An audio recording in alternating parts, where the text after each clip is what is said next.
Hello guys and welcome to my new video. So today I decided to do a comprehensive Resto Druid 7.2.5 preliminary guide basically before the Tomb of Sargeras raid comes out. Tomb of Sargeras is going to come out in a couple of days and people are going to be more familiar with the type of bosses that they are, how much constant damage. But the question that I get a lot on my stream is basically about how do you feel about the Resto Druids before Tomb of Sargeras? What kind of stat priority? What kind of talents do you think we're gonna go in Tomb of Sargeras? And just a lot of general questions about Resto Druids on how to prepare before the new raid encounter is released. So this video is going to be quite a comprehensive guide. It's going to be a little bit longer. I feel that if you watch the whole video, you should have a much better overview of what Resto Druid is all about, and especially in the new patch. So the first thing I wanted to cover, the question that I get a lot is talents. And so I'm going to cover first the raid talents. So the first thing, Scenario Word is going to be your probably the only choice in tier 15 for Tomb of Sargeras, especially before you get tier 20. So you should be, as a Resto Druid, you should be trying to go to Tomb of Sargeras with tier 19 4 set, as high item level as possible, because you probably will want to have tier 19 2 set even when you get tier 20 4 set.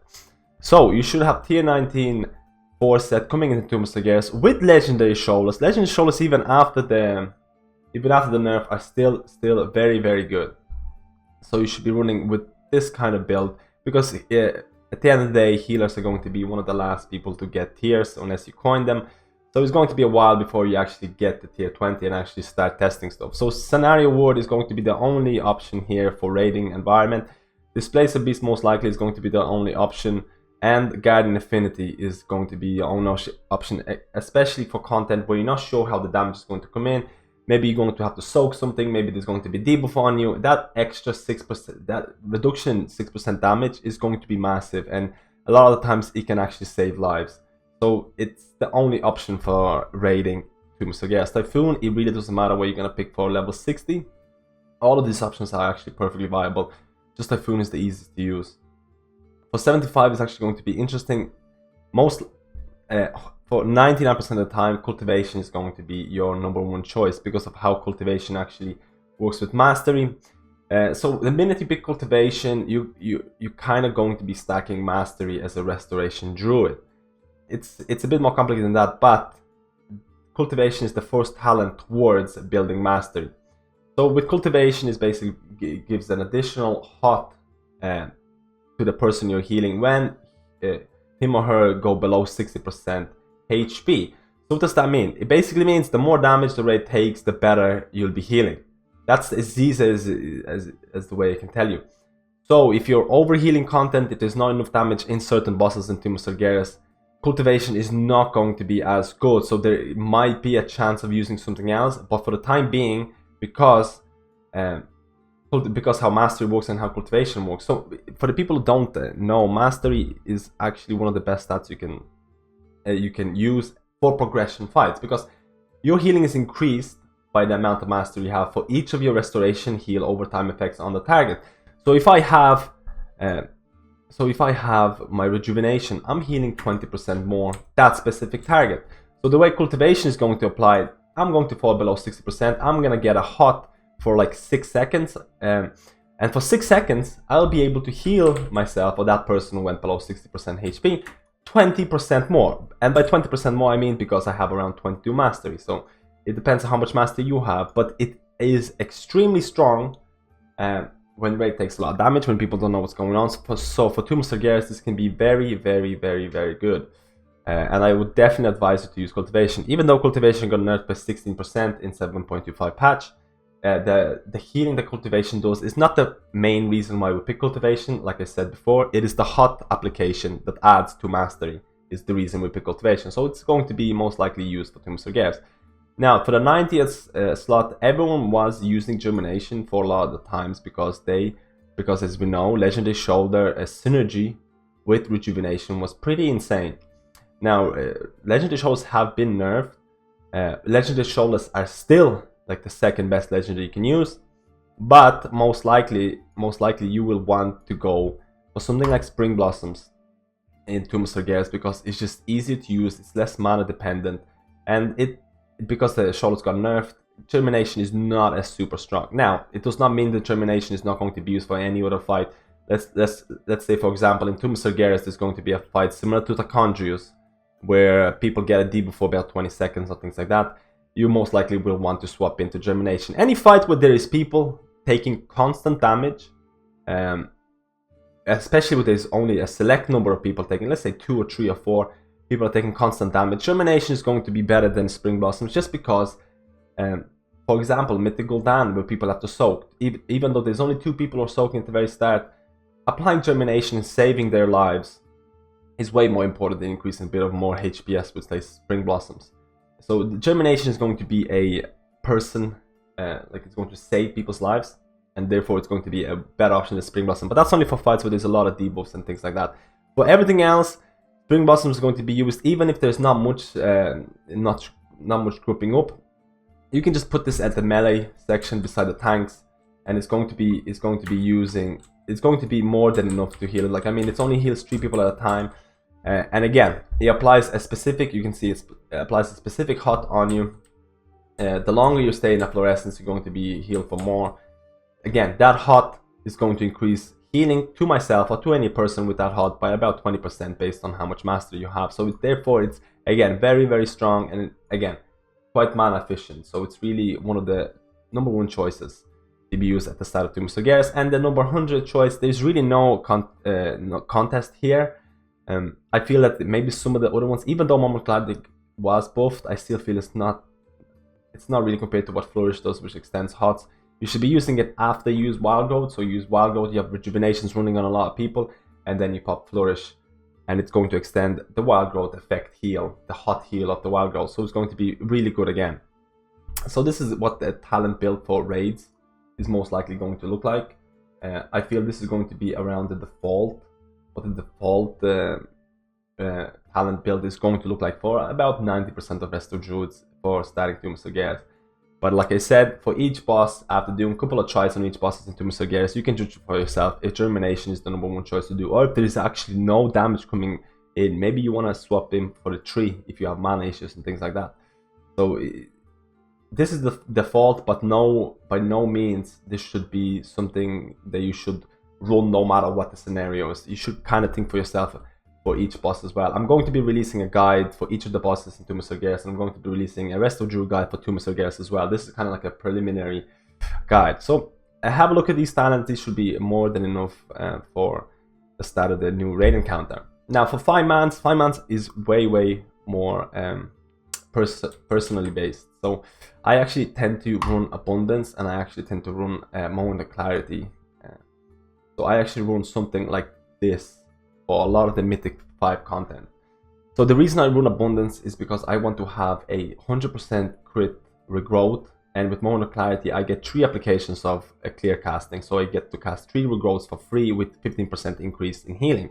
So this makes my regrowth extra juicy, so I can actually bring up people a lot faster. With the increase in HP of tanks DPS, like a lot of people are going towards 4.5 million HP, so health. With Tomb of Sargeras, people might even be breaking, like, you know, normal DPS might be breaking 5 million. And I feel that healing, like, right now I need like 5 regrowths to top up a tank, depending on which tank it is.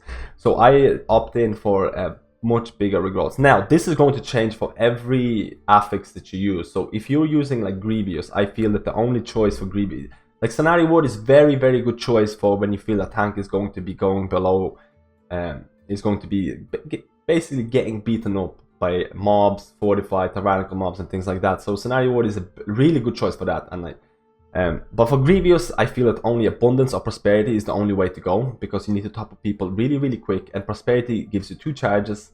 Well, it kind of give you 2 charges, and Abundance gives you a really nice regrowth crits. So therefore you can actually bring up the raid to the full in no time. Moment of Clarity, everything else, Displacer Beast, can be up to you. Feral Affinity if you feel like you're going to be DPSing, Guardian Affinity for higher level keys. Typhoon, Mighty Bash can be, any of these can be a really good choice. Typhoon is really good for things like Sanguine. Actually, for the Sanguine, Typhoon is mandatory. It makes Resto Druids one of the reasons why they're really, really good for that specific week. Cultivation is the only choice that I really pick. You can get away with running the tree. You just need to make sure that you time it correctly because it is a long cooldown, 3 minutes. In some of the instances, I mean, like Moss also things, you can finish in 15, 12 minutes and you get to use it like twice or 3 times, depending.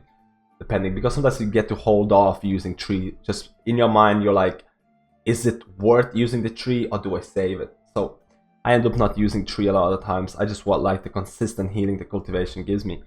Germination is the only choice here. There's no reason to pick anything over here. And in tier 100, you can actually pick any of the choices here. Nourish is good. Stoneback is good when the tank is taking a lot of damage. For necrotic weeks, I actually tend to use Stoneback with maybe Scenario War, depending. Stoneback with the Legendary Gloves. So the Legendary Gloves, for the people who don't know, Zone is Sargeras. Ironbark has 20% chance to reduce cooldown, and now it's protected by Ironbark. Also receives 75% of the healing from each of the active rejuvenations. So for necrotic weeks where tank is going to stack a lot of necrotic, your healing is going to be reduced on the tank, and therefore it's not healing that's going to save, it's actually a cooldown, reduced damage cooldown that's going to save the tank. So with Stonebark and with the Legendary Gloves, Stonebark goes into about 48-second cooldown. 48 seconds on a fortified week means that basically every trash pack, you're most likely going to have your Stonebark back. So for every trash pack, you most likely are going to be able to say, hey tank, I'm going to save you here because you have 100 necrotic stacks. Not 100, but let's say 30 necrotic stacks or things like that. So it works really, really well. Again, 5-man is all about very, very highly dependent on affixes that you choose. I just tend to go with Moment of Clarity because Moment of Clarity also saves me a lot of mana, especially for this week with Quaking week and Bursting, where actually if a tank is pulling very quickly, you don't really have much time to drink, just because after last mob is killed, Bursting is still there and the tank is about to pull the next mob.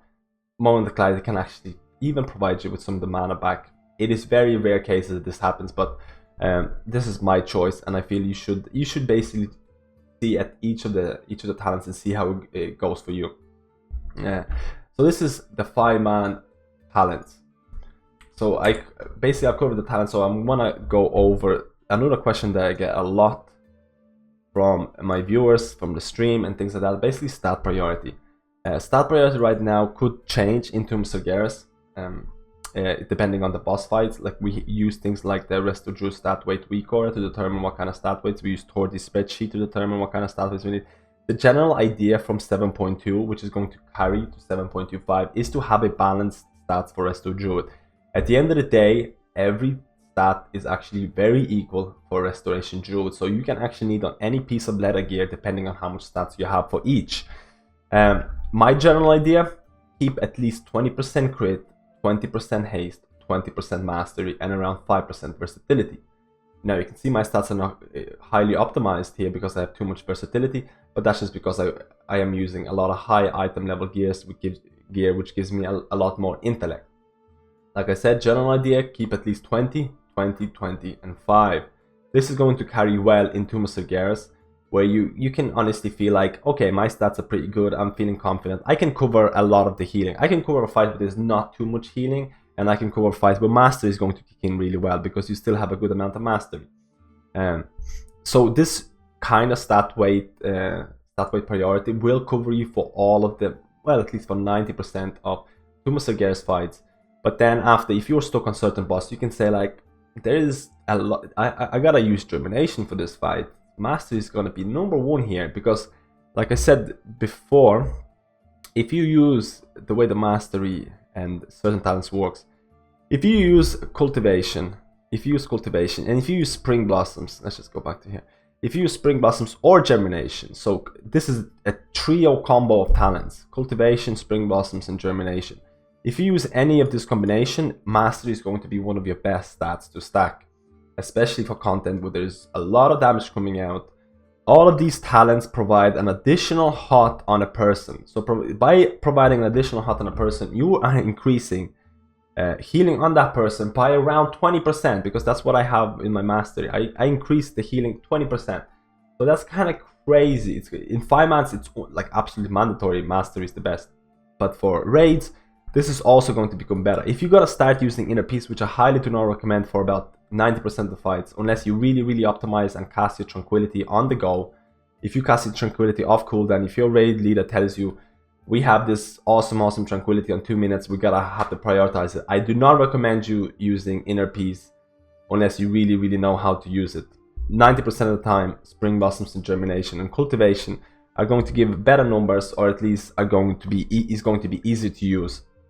And you'll know yourself what kind of raid leader you have and how you use your Tranquility to really prepare and basically decide whether Inner Peace is going to be any use for you.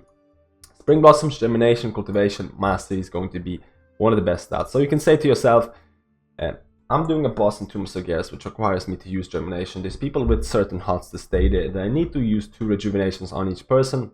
By using 2 rejuvenations on each person, my mastery goes through the roof.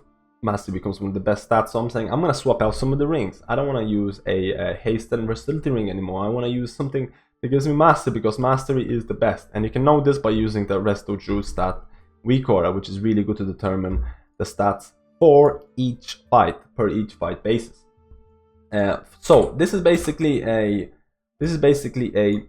stat priority for raid scenarios: 20 crit, 20 haste, 20 mastery, 5 versatility. Have around these stats before Tomb of Sargeras comes out, and after Tomb of Sargeras comes out, you can kind of decide per boss fight which is to do. I'm also going to do like a guide about it as well, so to help you decide. Now for 5 mans, it's a lot different. For 5 mans, you don't, like right now, even if you have tier 19 4-set for raid scenario in Tomb of Sargeras, for 5 mans you don't need to have the 4-set. The 4-set is actually really bad for 5 mans because you will keep Germination, 2 rejuvenations on everyone anyways. So I only have the 2-set.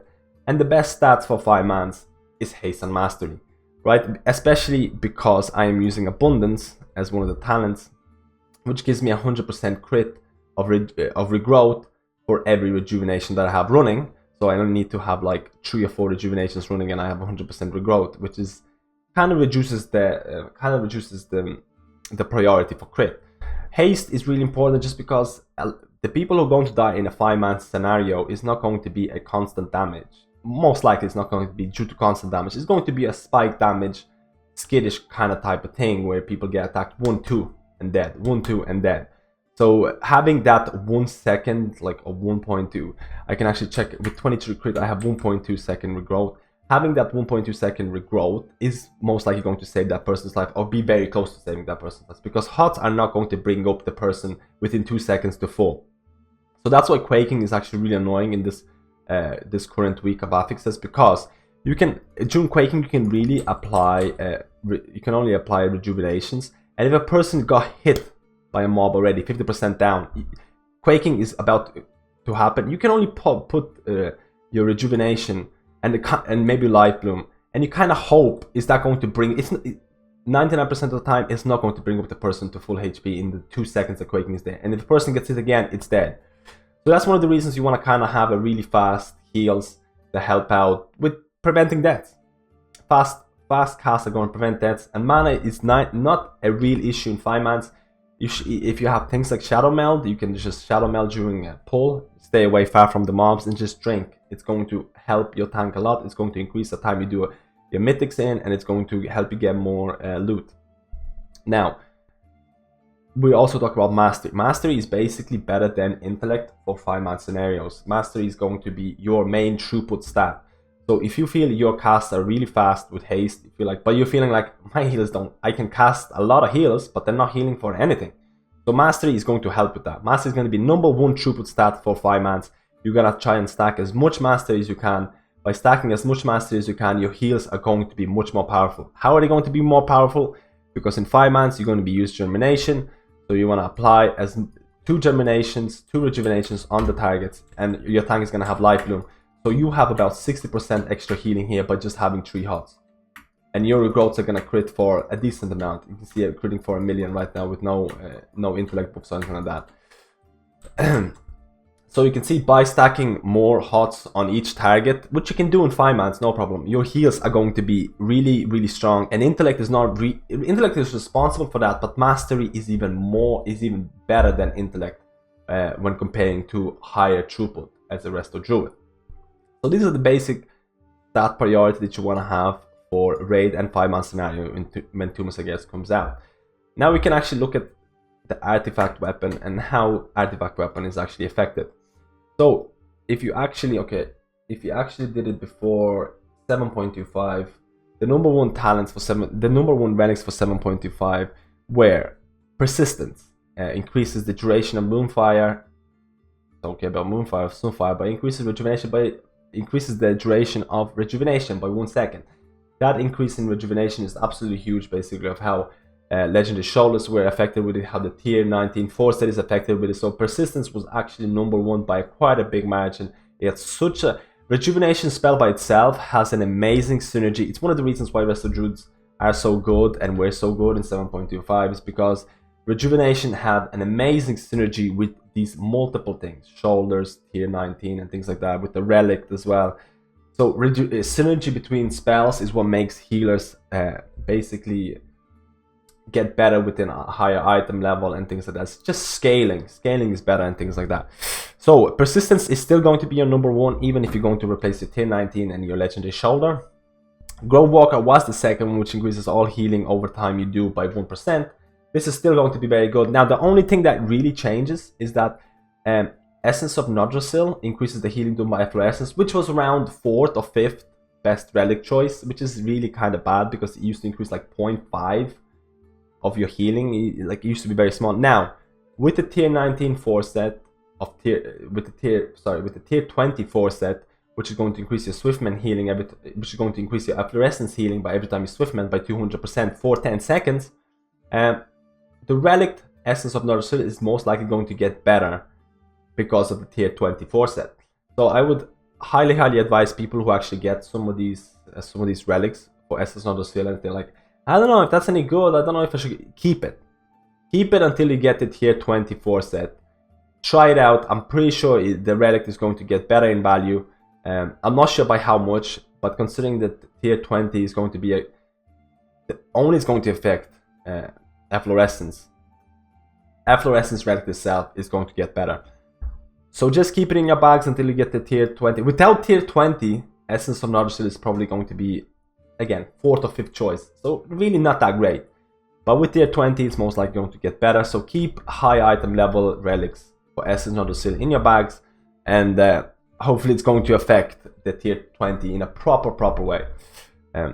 So again, Persistence, Grove Walker, Essence of Yggdrasil with tier 20. And then you have your Knowledge of the Ancients, increases the mana regeneration, and your Infusion of Nature, reduce the mana cost of Wild Growth by 5%. These are kinda, the mana relics are kinda, like, they're still number 3 and 4 in the ranking of things, but they really, like, I mean, I think Knowledge of the Ancients gives you a free rejuvenation, 1 free rejuvenation every 2 minutes.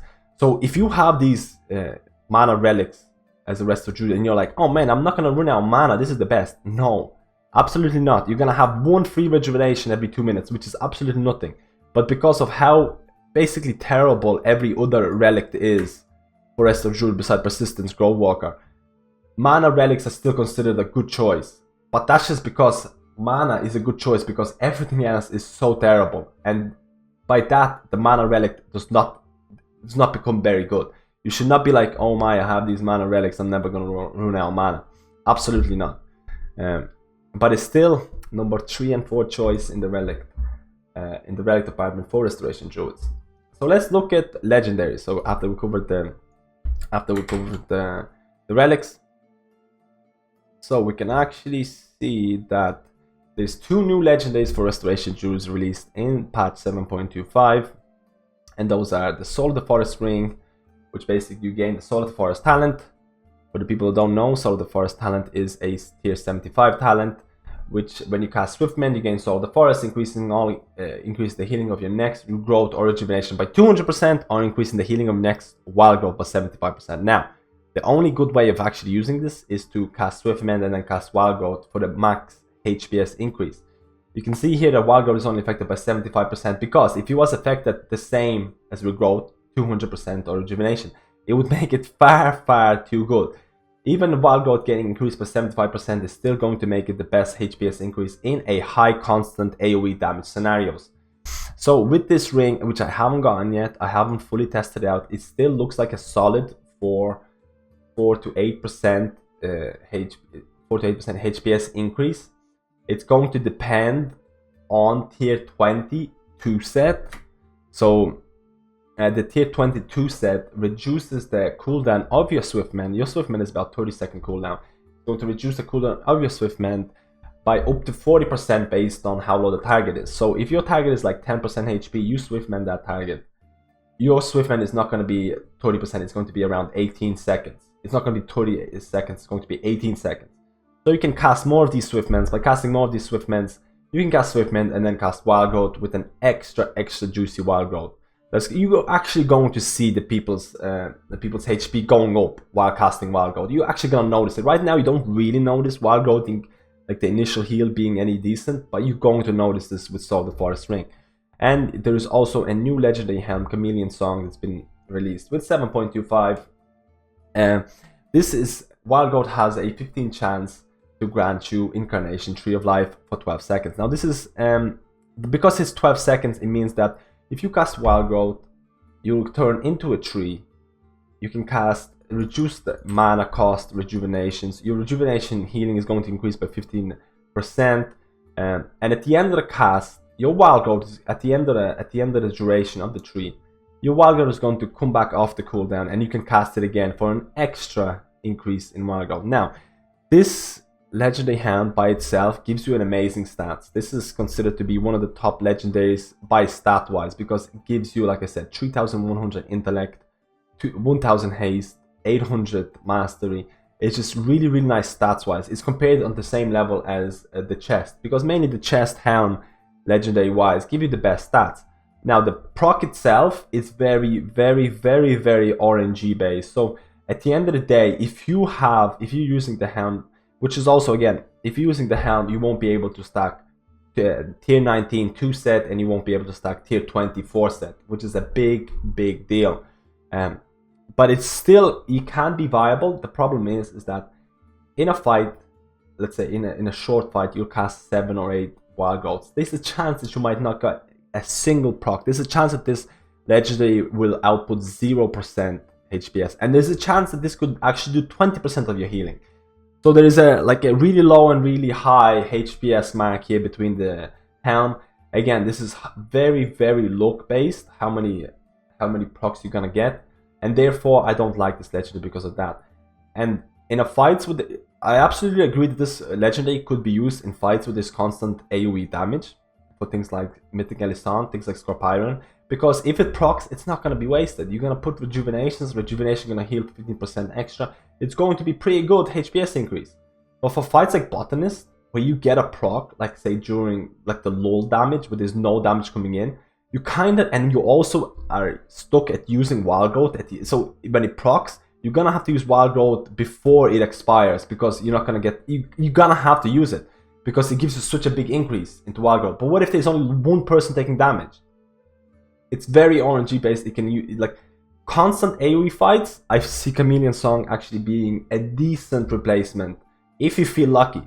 Basically, there should be a recur saying, "Are you feeling lucky today with this legendary?" At the end of the day, I really hate the design of this legendary. I feel there should be much more choice into how to use it when you need the burst healing. This basically decides when you need the burst healing, and I hate this legendary for that. But at the end of the day, the numbers are going to come out, the statistics are going to come out, and it's probably going to be a very decent legendary. Because people are going to say, even if it procs once in a short fight, this is going to do at least 2 to 5% of your healing, maybe even more. Still, it's way too RNG based for my liking. So, what kind of legendaries are you going to be using as a restoration druid when Tomb of Sargeras comes out? When Tomb of Sargeras Rain Encounter comes out? I'm going to most likely use between Balance is going to be your number one choice. So Balance is going to be a legendary that you're always going to choose. It is something that's not going to change, because it is one of the best legendaries you can have. So the trinket slot is taken for Balance. The second legendary is a lot party to the side. If you have tier 19 4 set, which a lot of people should have as restoration druids, legendary shoulders are still going to be very, very decent for this. Now the problem is that if you're going to replace your tier 19 4 set, shoulders are going to become way, way less desirable, and you're probably going to replace the shoulders. Also, another issue, if you have all the other healing legendaries, Pridas, the legendary neck, can also be a very, very decent choice for progression rating. So for Tomb of Sargeras, when you're coming into Tomb of Sargeras, people are not going to know a lot of fights. Maybe there's going to be some like high damage that brings you down to 10%, 20%, and you're like, I don't want to worry about dying. I just want to worry about healing people. I'm going to do the mechanics, but I don't want to die if someone messes up. And a lot of the times, Pridas, which gives you a shield, is going to prevent you from dying when someone messes up. So things like for Elisand, if you do the mythic Elisand, where people at the very end phase 3 where they get the slow bomb and the fast bomb, if they both explode, you'll die if you don't have Pridas. If you do have Pridas, there is a high chance that you're going to survive with 10% HP. And that 10% HP is going to increase your healing way more than when you're dead, even though it wasn't your fault. So that's why Pridas is also a very, very, very good choice for progression fights in Tomb of Sargeras. I'm most likely going to swap between balance. Well, I'm going to keep balance no matter what, but I'm going to swap between shoulders and Pridas based on how I feel the fight is going to go. Now, another choice which is also perfectly viable is the legendary belt. So the legendary belt is very good for tank healing.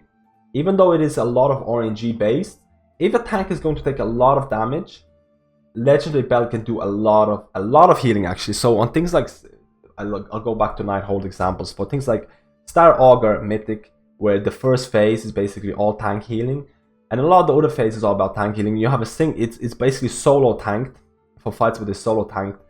This belt can do up to like 7% of healing, which is kind of insane.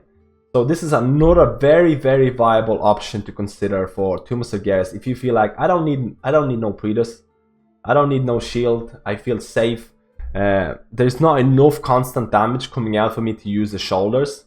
There's just basically tank getting pounded by the boss. It's just getting destroyed. So I'm like, I'm gonna replace my shoulders or Pridas, and I'm gonna use the belt because the belt bloom effect is going to heal for a lot. And my paladins and things like that are gonna thank me for this. They're gonna be like, thank you, man, for the extra healing that the Life Bloom is doing. Life Bloom is doing like 8%, 10% of healing, which is insane.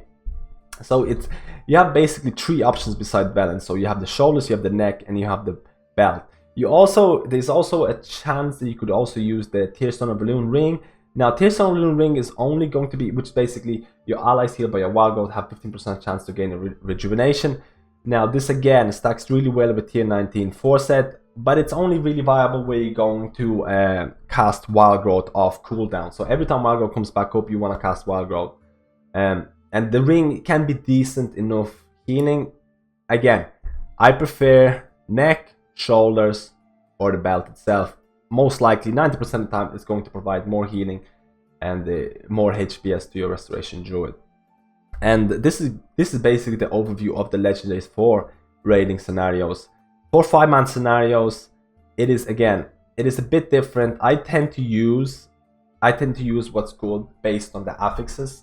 So for bursting, quaking, there's a lot of AoE damage required. So Valence can actually be like, okay, there's quaking coming back up, there's about 5 stacks of bursting. It's gonna be basically terrible. Everyone's gonna go HP. I'm gonna pop in balance and get that extra healing, extra 15% healing. So the balance is definitely one of the better choices for this week affixes. I always tend to use Pridas, the neck, just because in higher level mythics it allows you to play stupid. That's what balance that's what Pridas basically allows you. It allows you to play stupid. Like there's damage coming in, I don't want to go bare form. Balance is gonna deal with me. I'm getting attacked by a mob, it's fine. I'm not even taking any damage. Balance shield is doing it. So it's like it allows you to play stupid and just focus on everyone else, which is what healer kind of should do. But for lower level keys, you don't really need Pridas, and things like legendary belt can be very, very, very good choice for when the tank is gonna take a lot of damage, when you're pugging and the tank doesn't seem that good, and things like that. This is going to allow for tank to make more mistakes. And basically, when you don't have to heal the tank, you can focus on everyone else, or DPS with your kitty, which I have another video about it. So I would consider Balance, Pridus, Belt to be one of the best choices for 5-man. You can almost get away with using the shoulders, but shoulders without the tier 19 4-set are really not good, so I wouldn't really use it. Again, the legendary gloves are very viable in necrotic scenarios, and Zephyrus is also viable if you actually can proc it properly, and it just requires too much work. Pridus, Belt, Balance is one of the best choice. The new ring that's gonna come out, I have not tested it yet fully, it could also be a very decent choice for 5-mans, because it's especially for this week affixes where there's a lot of AoE damage. You see bursting is gonna pop up, you see people are gonna be taking a lot of damage. Swiftman, Wild Growth, it should really help out with it. Again, I really need to get the ring to properly do properly estimate its power. I consider the ring to be better than the helm, just because it is way less RNG than the helm itself.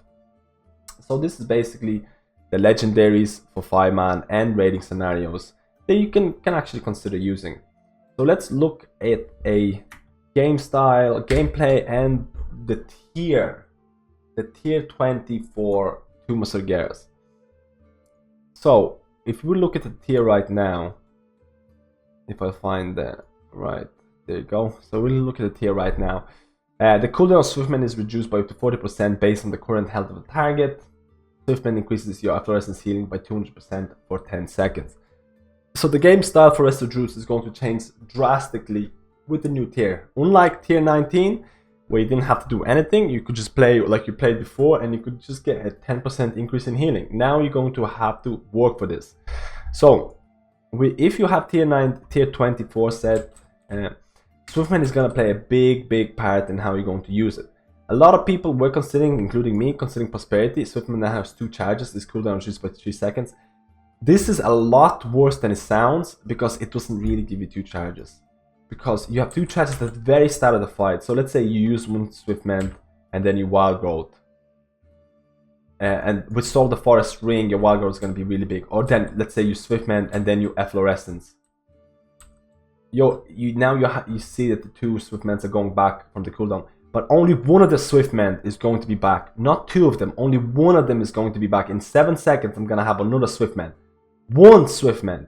So basically, you can see now in 2, 1, I have 1 more Swiftman. So basically, if I use Swiftman on cooldown, it's just going to be a normal. It's just going to be just like a normal Swiftman.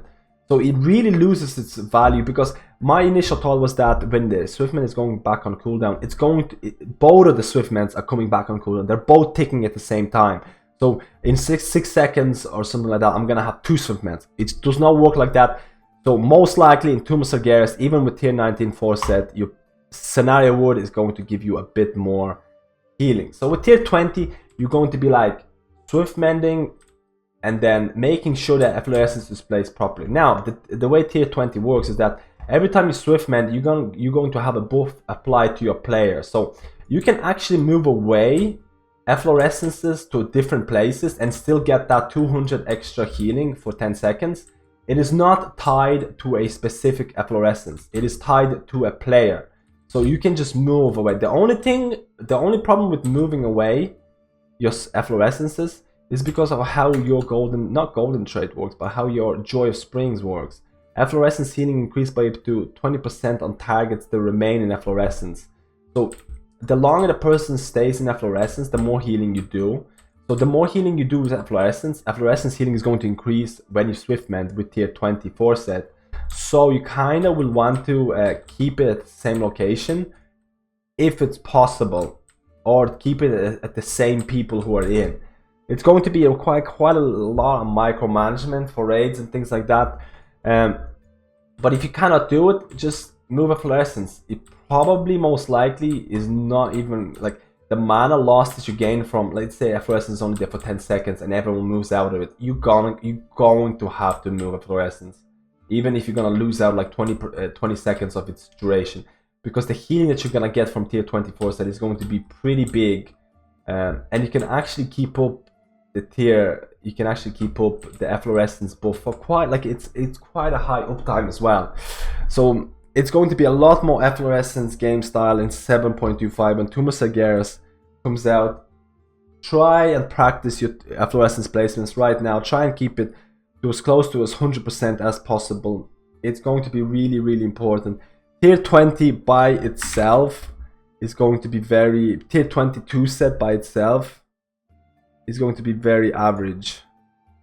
Let me just find it.